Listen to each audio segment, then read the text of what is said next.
Starting in the early 8th century, for over 500 years, much of what is present-day Portugal was under Muslim rule. In fact, this very region, the Algarve, which is one of the most touristy parts of the country, gets its name from the Arabic word al-Gharb, which means the West, since Portugal was the most western part of the Muslim Empire.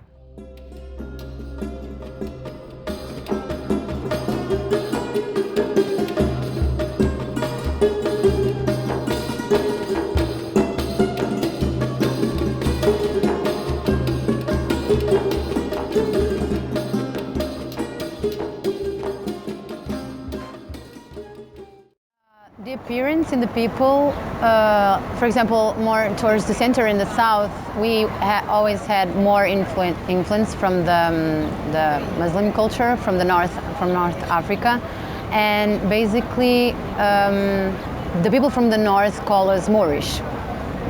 So that's one thing, but I never took it as an offense. It's just a thing, like we are Moorish for them. And in a way, and this is reflected in our culture, they feel really proud that they never had this influence. But also because this comes not to the culture itself, I would say, but because they always managed to defend themselves, because in that period it was just like wars after wars.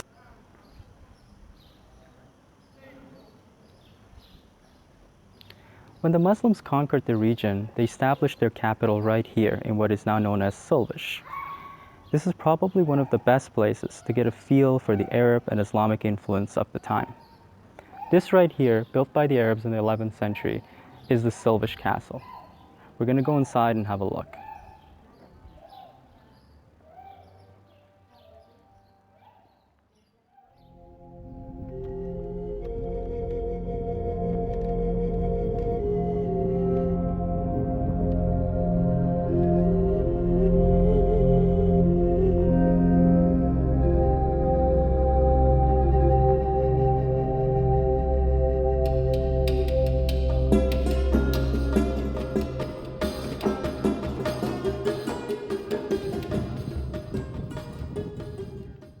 Despite being overlooked at times, the 5 centuries of Muslim occupation of Portugal, known as its Moorish past, has left a definite legacy. This can be spotted all over the country. The term Moors referred to the North African Muslims who occupied Spain, Portugal, Sicily, and Malta for several centuries.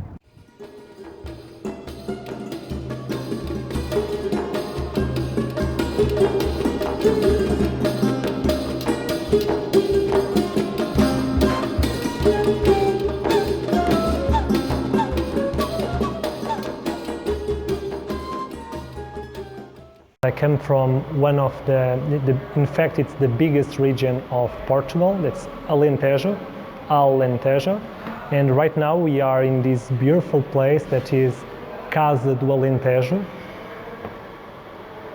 It's a kind of, right now it's a kind of association. Lots of Moorish architecture.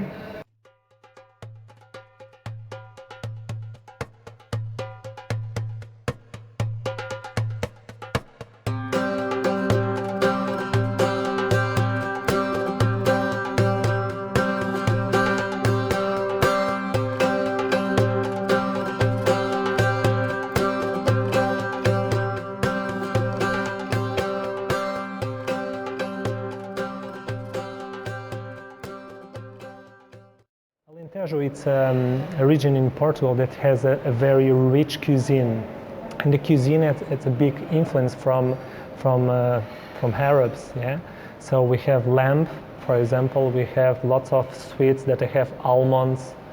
We have kind of not spicy. I don't know exactly the name in English, but like spices. Yeah, some spices that they all came from there.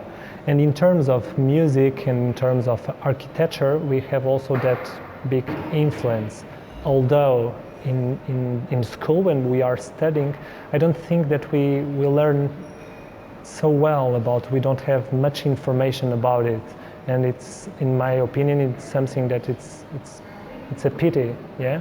So for some years, for many years, I would say, I think that people from Portugal, we were kind of denying these influences, not in general, but I would say that we were like kind of denying. But right now, I think things are changing a lot.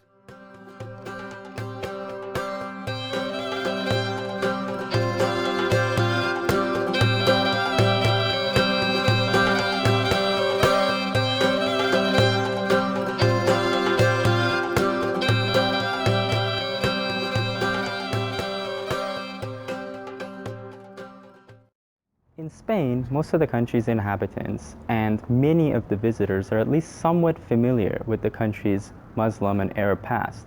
But in Portugal, this major part of history is a lot less known. In fact, most tourists will visit Portugal and leave completely unaware of it. This is the Silvish Cathedral. Originally built as a mosque during Muslim rule, it was converted into a cathedral once the Christians reconquered the region. We'll go inside and have a look.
One thing that makes me a bit upset with this is that when we are in school, we talk about the, I don't know the name in English, but basically when we try to get the territory back, and Reconquista, the Reconquista, and we talk about this really, really proud way, like we took it back or we took the land for us, and it's not something we should be proud of today. I mean, I understand that back in the time it was different, but it's like, it's not like the people from North Africa were here invading us. This was their land.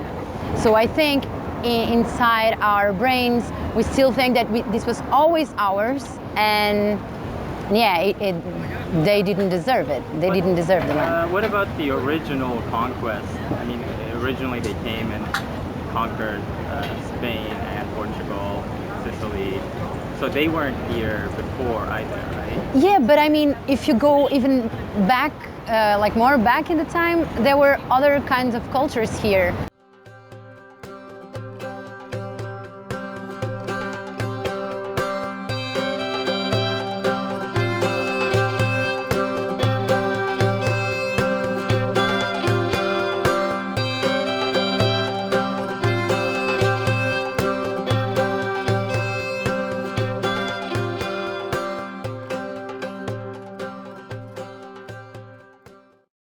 Maybe, yeah, in a way we were taking it back, but in the end, it was never no one's land. Like, because people talk about like the Arab influence, the North Africa influence, and it's like they were here for a really long time. And in a way, I think that people understand this period as them being, I don't know, non-civilized, and it's completely opposite. For example, I will tell you.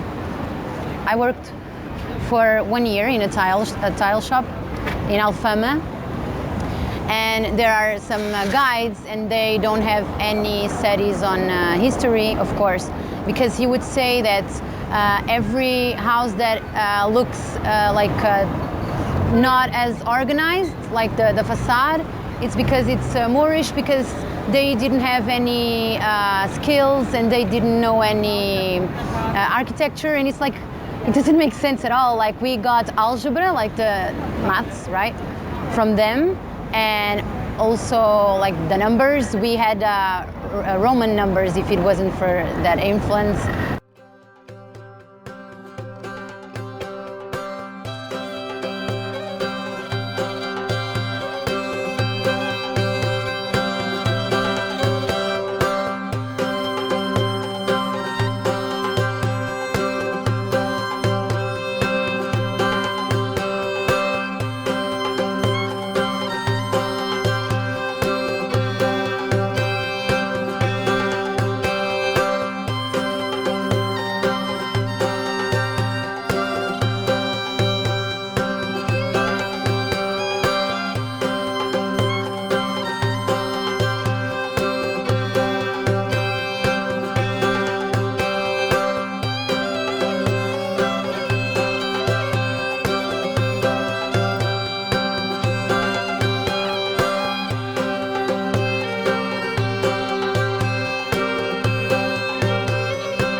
We got access to water, like drinkable water and fountains, and all the love we have for fountains and everything you see in the city. And this was because of the influence, the territory being occupied, or as how you want to call it, by the North Africans. So it's like, in the end, it's we have a mix of many cultures, of course. But I still feel that people think that maybe it wasn't the best and the country was always ours by rights, and it's not like that. And I can see the culture reflecting in our architecture, mainly through the tiles, for example. And I already heard people saying, oh, it's so, how do they say, like we were the first ones to make tiles, and then like the Islamic culture copied. And I was like, no, it's completely opposite. Like, of course, our tiles now had other influences and are different, and that's what makes them special.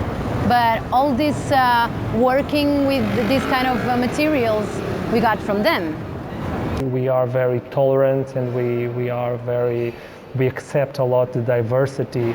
So I think that we are hungry to learn more and to know about our own roots, and to meet people from different countries. So I really think that people that come here, and people from Arab countries, they come here and they feel at home, and they feel that here they can have a really nice life. So here's another cathedral that was built on the land that used to be a mosque, and we're gonna go inside and check it out.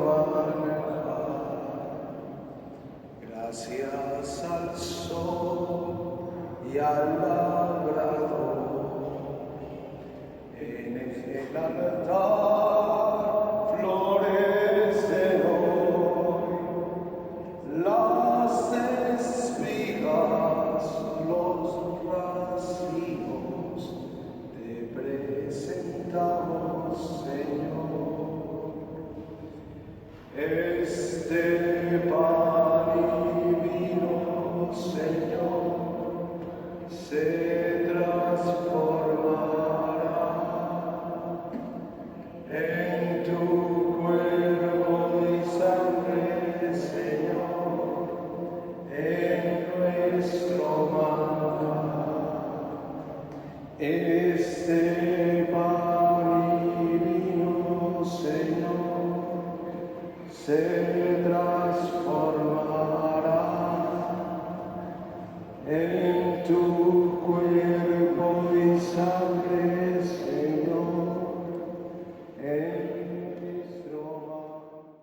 We have a lot of words, and we learned this since we are kids at school, like words with al have a lot of Islamic influence. For example, Algarve, yes.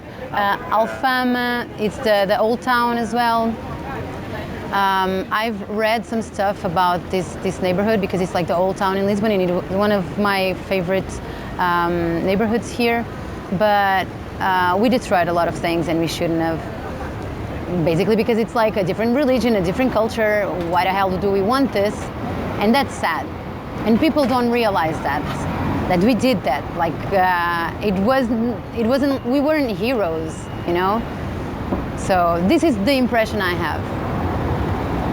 Yeah, because the goal of the Reconquista was to basically eliminate all the influence that Arabs had here, right? We talk a lot about this because now more and more I think the Islamic culture is being like put at stake by everyone, and in a way even in Portugal that's a concern. And then people say like it's not about the religion, like we did the same thing or even worse, and we were like it was a massive attack that we did. So of course we have a lot of arguments about this because you don't feel represented by what people did in the past. You don't feel represented by extremist groups nowadays that they say that they do what they do because of their religion, so we shouldn't do the same. And mainly, for example, this area, Portugal and Spain, we got a lot from the Islamic culture. So it's a bit, I cannot find a word in English, but it's like we should be more thankful than bitter about this.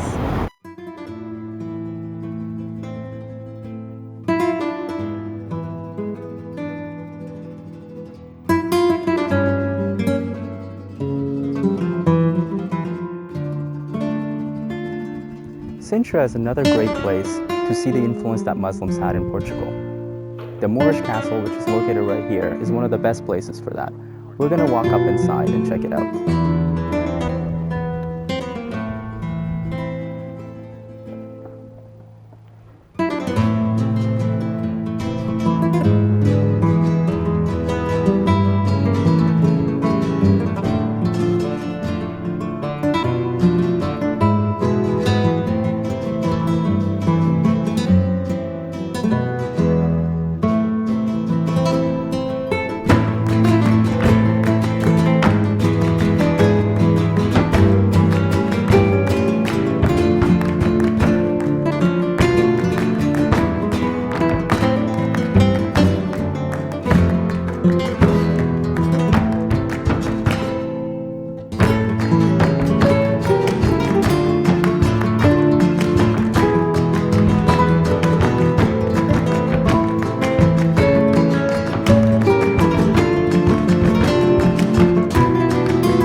And I remember I'm talking about my parents' age or my grandparents, we were like very proud of this kind of reconquistas, and also before when we discovered the seas and everything, so we were like proud, but we were a bit stuck in the history, and we were just living how proud how good we were, and now how bad we are, or how difficult it's to live in Portugal in terms of economy and all these unemployed and all those things. So I think that now the new generations, we are not so, okay, it's interesting. Some of them, they don't know about these facts, these historical facts, but I think that we are more like more open when we are more in the present, yeah.